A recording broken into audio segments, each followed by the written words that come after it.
wanted to show you how I just wasted a ton of time to save you the headache of trying to create a prompt in AI that would score handwriting.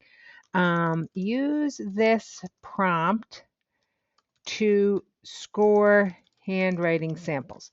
My goal was that, um, wait to score until I upload the handwriting sample. So my goal was that I could create a prompt that could be consistently used to analyze handwriting if we use the same size paper and the same sentence, that it might be a really easy way to track a student's progress. So I've been tweaking this, no joke, for at least 4 hours at this point. Who says AI saves you time? It has not saved me time in this. So I'm going to demo what it's doing and just so you can get an idea. So I have some handwriting samples. We'll start with this one. Okay. Using this handwriting sample, score it using the rubric I uploaded. All right. So let's see what it does. Watch it miraculously work this time, and I'm going to be so excited. So I just made my own copy. The quick brown fox jumped over the lazy dog, and I am on 5/8 inch paper. So here's what we got. Minor inconsistencies. The P in jumped is slightly malformed. I disagree. The B in brown looks slightly off. Disagree.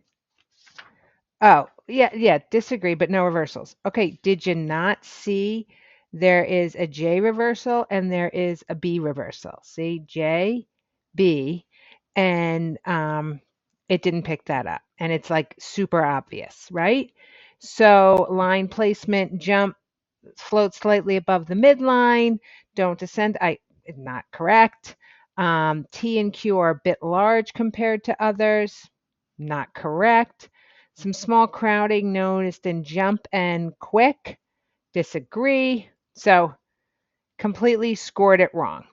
So this is sort of what I figured out. I was actually arguing with ChatGPT earlier that you don't understand, you're not looking at it.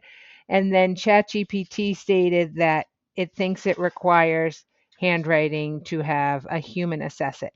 So I'm going to upload another one. And here I did the second sentence. Um, and let's see, score this handwriting sample. And let's watch ChatGPT fail again. So we see here, leap is the letter P is reversed. There's a big space here between quickly and across. Pons has a reversal or spelled wrong. J is reversed. Messy bugs is not on the line. So let's see what ChatGPT says. Minor inconsistencies of the Q in quickly and leaped is not formed. Okay, maybe. The G in frogs. Yeah, the G in frogs is up high. Okay, slightly above, bugs slight above. Okay, so that they got right. The Q in quickly and leap is not formed. Yeah, because there's not a Q in the word leap. It's so frustrating. Um, then generally good, but some inconsistent sizing in messy and bugs. Okay. Slight crowding noticeable in quickly and messy.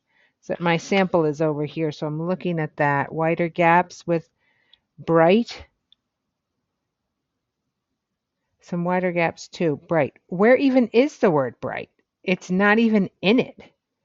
Word spacing is clear and consistent throughout. What about this long space there? Overall, very readable with not having to guess words. I completely disagree. Okay, I'm going to do my last sample, and let's see if ChatGPT fails again. So can you see why I have a low frustration tolerance anyway, but boy, this is frustrating to me. Okay, score this one. It's a good lesson in Here's a sample of where we still need a human to assess our handwriting. Of course, you can use a manual rubric. Your therapy source has great handwriting rubrics that you can score yourself manually. I'm going to include this pack, um, not with the AI prompt because it's horrible, but I will include the standardized lined paper, created it already, and the letters, the sentences that you can use. All right, let's check this one. The sentence is: the fast boy grabs a quick lunch, jumps over a muddy dog, zigs past a yellow box, and waves at his friend. So obviously you can see I have some errors that I have purposely put there. So they do see the letter confusion in quick and pick. Zips and past has letters too. Okay, so look at this. It got the letter reversals correct in this one. Let's see, maybe it's getting better. Some letters, like G in grabs and dog, sit inconsistently. Okay, maybe the G there. And grabs. Okay, okay, I can agree with that. No full words float completely off the line. What about the word past and muddy? Muddy's not even close. Um, Noticeable crowding in zips and past? No. Zips is spaced fine.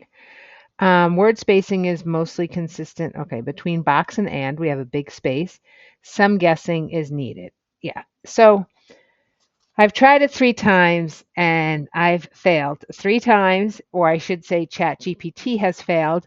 When I manually check the rubric, I could score it correctly. So if you want to get what I created, you can head on over to your therapy source and download the freebie.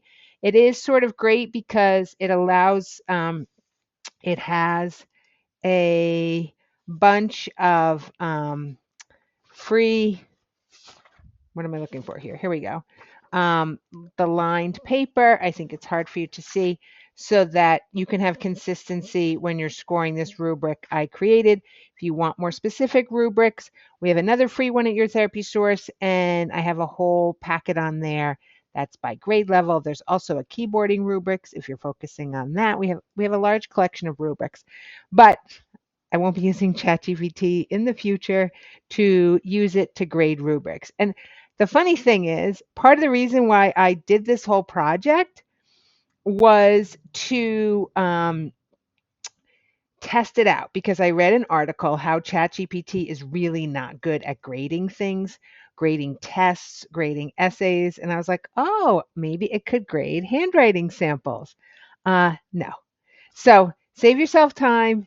And if you have figured out a way for it to grade handwriting samples, please let me know so that I won't be so frustrated and I can figure it out. But for me, this was a lesson in trying something. I didn't give up. As I said, I spent hours on it.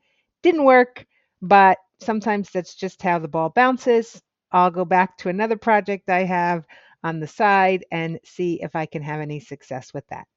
So again, let me know if you figure out a way. I'd love to hear from you. See you next time.